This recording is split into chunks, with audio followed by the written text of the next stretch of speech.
I've had a long, frustrating week, and I'm going to vent about what makes me mad. What makes me mad is a lot of things. Like this week, the studio that I've been using my free time to set up, flooded, mildewed, nasty. Not a bad flood, but enough to make it stinky and gross to where I don't want to be down there. So, I shot in the bathroom that I was going to shoot in for this week yesterday. I took about an hour and 10 minutes of raw. Okay, ruined, worthless. There's some kind of static buzz that makes this horrible sound through the whole thing. I try to edit it, right? I try to edit the whole file, I try to balance it, and in doing so, since I'm a noob, I destroy the whole thing. I destroy all the raw. So now I gotta start again. And I was gonna vent this week and make something kind of clever and fun and have lots of video clips and editing and article links and shit in a Eunuch Corner Club, but that ain't happening because I'm not doing another 15 hours of work on something this week. So today's just going to be a rant about what makes me mad. And that JY cunt makes me mad. A lot of things about trannyism, transgender bullshit, and LGBTism makes me really mad because it affects me personally. And I'm cranked all the fuck because I lost all my work this week. And yes, it's my fault, but I'm still mad about it, so I'm going to vent a little. As most of you probably have heard or know already, JY, that Yaniv crazy tranny, Jonathan or Jennifer, renowned pedophile, maybe even a pederast for all we know. We don't know about his shady past. Has a long history of using legal action to bully, get his or her way against corporations, small, not even corporations, small businesses too. Recently, Canadian news wanting to put together a 12 to 21, I think, 12 to 25-year-old topless pool party, no adults allowed or no supervision allowed, some shit like that. Constant tweets about really weird shit, really weird pervy fetish shit about little girls getting their first periods and tampon strings and being naked at the gym for the first time and all kinds of bullshit. So that kind of shit, I hate. I hate that that exists and gets so much press. And I hate that we have fucking cucked corporations and governments that are willing to bow down and suck the dick of the diversity goddess for pieces of human garbage like this. It makes me mad, and it touches me in a personal way. And today, fuck JY. I don't even want to get into JY anymore. I'm sick to death of that idiot this week. I'm going to talk about me. I'm going to vent about how this affects me personally and how it turns my crank. How it just... 15, 20, 25 years ago, I had the privilege of being the one that people knew as the tranny, as the trap, as the weird queermo, as the one who defies gender. Almost everyone I came across only had a vague concept of what being trans even was. Probably, to their knowledge, had never even met a transgender before, right? I got the privilege of being their first real example of what a trans person or a gender-bending weirdo is, right? And I liked that. I got to tell them about, hey, I have struggled with gender my whole life. A, B, C, D, E. This is how I am. And I didn't try to push anything down anybody's throat.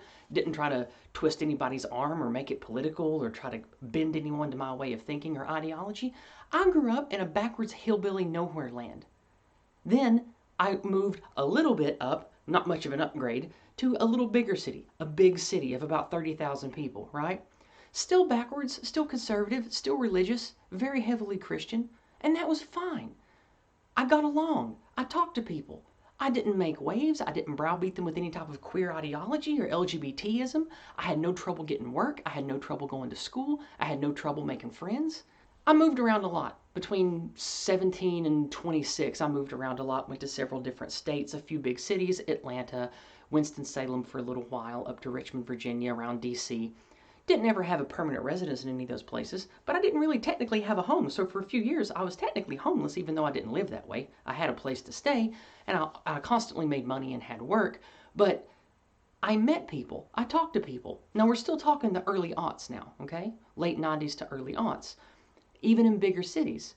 Yeah, people knew that there were tranny prostitutes and they knew that there was shemale porn and stuff because the internet was already getting pretty big. But still, in their personal lives, they didn't know anything about traps or trannies or gender benders or any type of gender theory to deconstruct heteronormative gender norms and bullshit like that.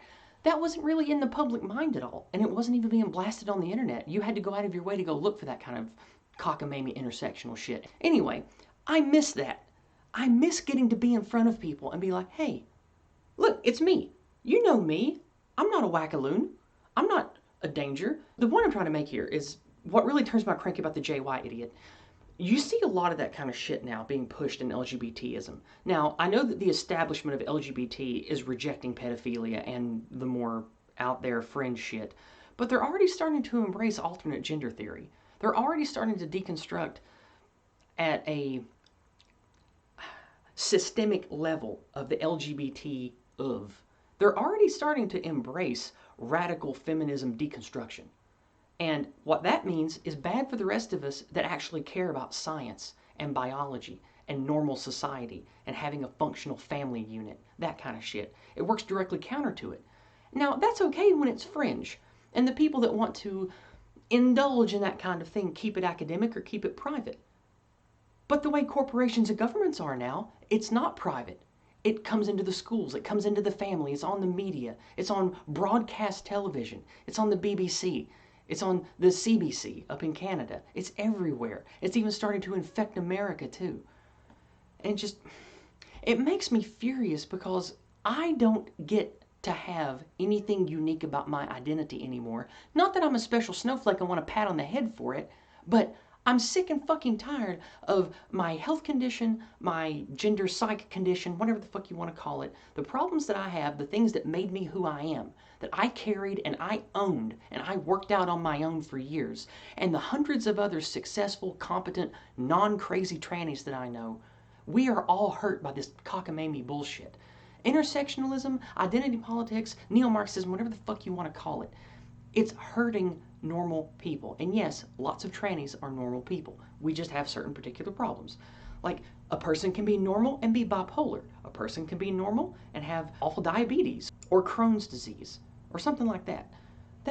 Trannies are that way too. Yeah, there are a lot of crazy trannies. Yeah, a lot of people do sexuality and gender juggling for attention or to make up for other problems in their lives. But so do cis-normative people. So do regular people. So I don't really think that you can point to a propensity of, oh, well, there's a propensity for suicide. There's a propensity for, polyamory and shit like that among the trans community. But I don't think that makes us not normal.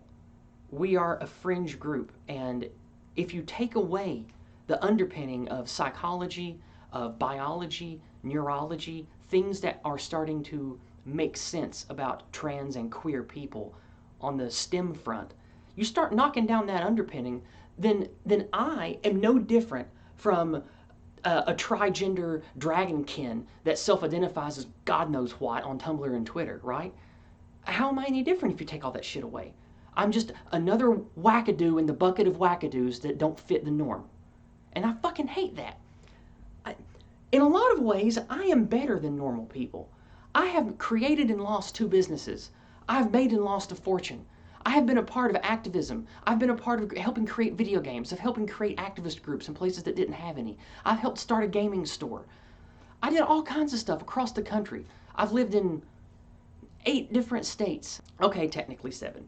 But I have lived a long, full life. I have had mortgages. I've paid insurance. I've worked for corporations. I've ran my own business. I've been a nurse. I've worked in all kinds of things. I've earned money. I've made friends. Most of them not trans. Most of them not queer, because most people are not trans and queer.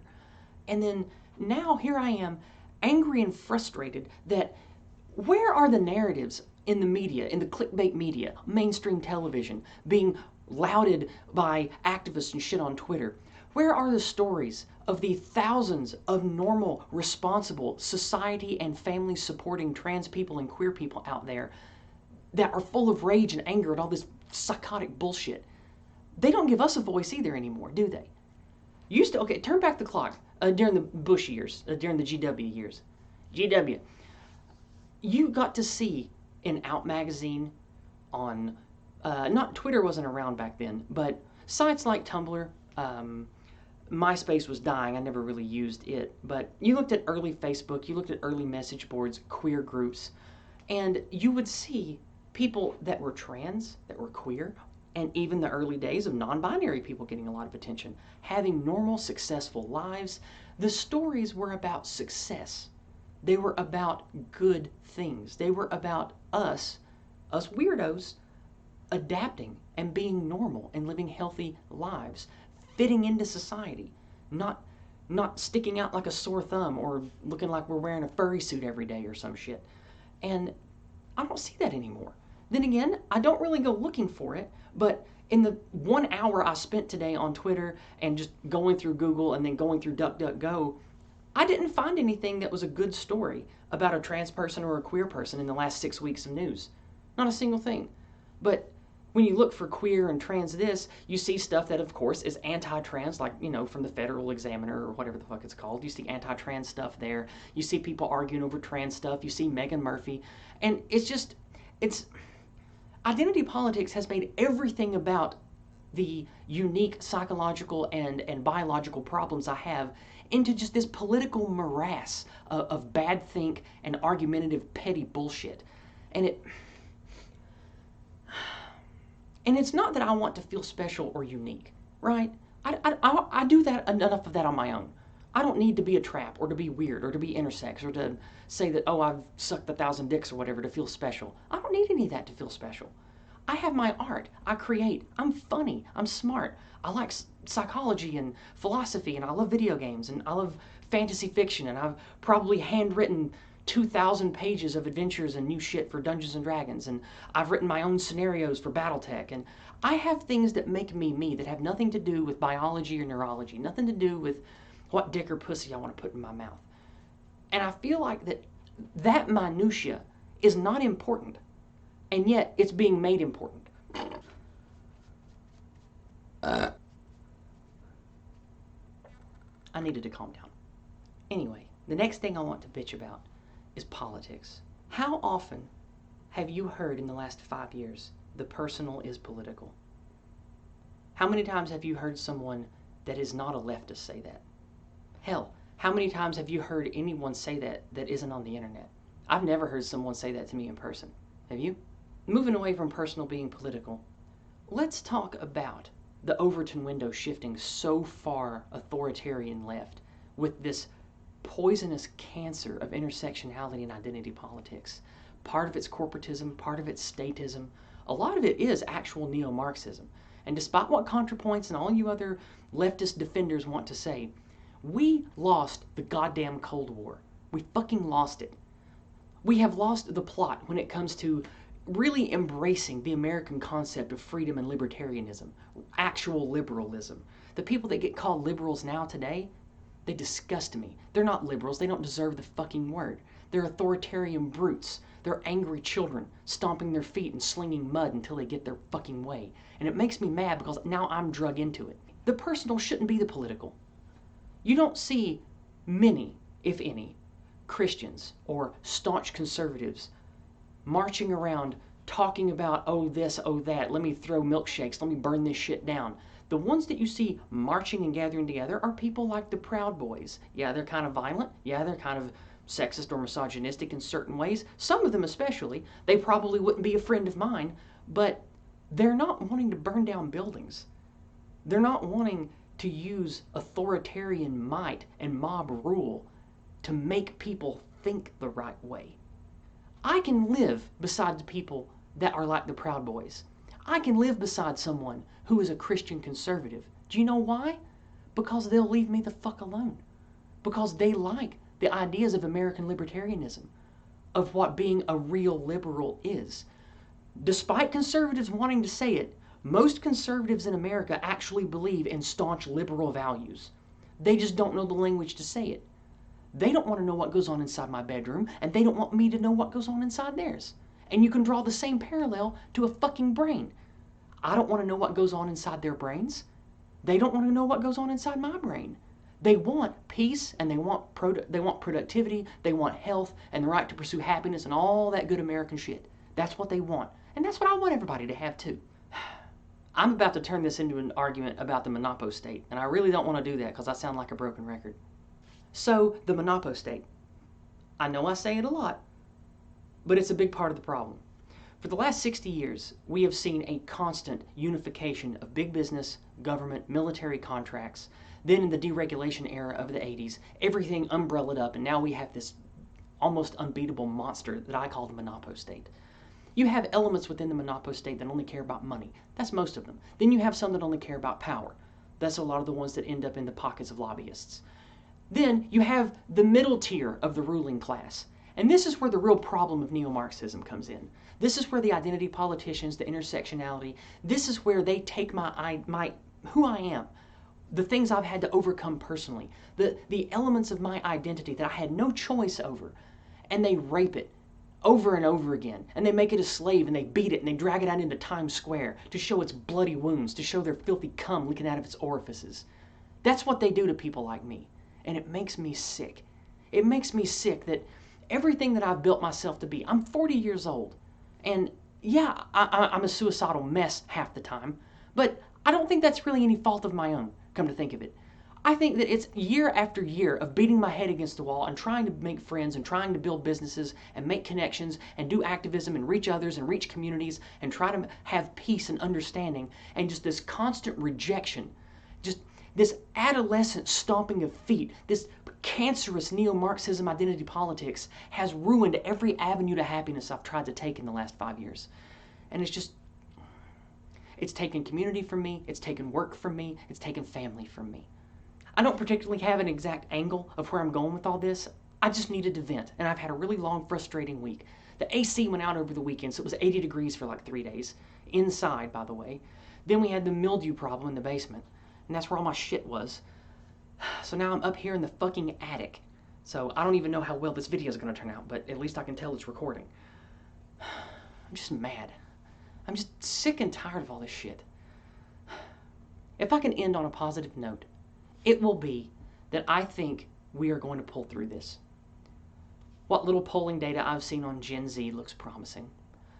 I think that with all of the attention that media is getting these days, everything from the shoehorned intersectional garbage that goes into all the Hollywood products and Netflix shows and video games today, the identitarian politics that people are sick of, the corporate liars, the shills, we see it all on television. The crash and burn bullshit with CNN and their Russia collusion garbage. The American people are getting sick of it. At least, I think, more than half of us. When you look at the polling data, Kyle Klinsky is right about some things. Kyle Klinsky is right. He's a leftist, but he's one of the only ones I actually like and I follow. And he often brings up that there are more things that the polling data show that all Americans agree on across party lines, that both sides of our politics, the politicians in them, don't want to talk about. Healthcare, borders, jobs, technology growth, people losing jobs, demographics, childbearing, our schools rotting around us and becoming cesspits of non-learning. Americans care about these things, most of us, and we're sick and fucking tired of this garbage. I think things are going to change. And I hope that it's going to be without any kind of violence or revolution or any kind of dark period. I hope that. So I know I'm going to end on a positive note, but I'm just mad. I'm just mad and I'm tired. And I'm tired of people like JY and just these fake attention-seeking, click-sinking blue checks and queer-mongers getting all the attention that makes my personal the political, that makes the political everyday life. I'm just tired of it. Anyway, thanks for listening, and maybe next week Eunuch Corner Club won't be so fly by the seat of my pants. Maybe it won't be so angsty and bitchy. Thanks for listening. God bless.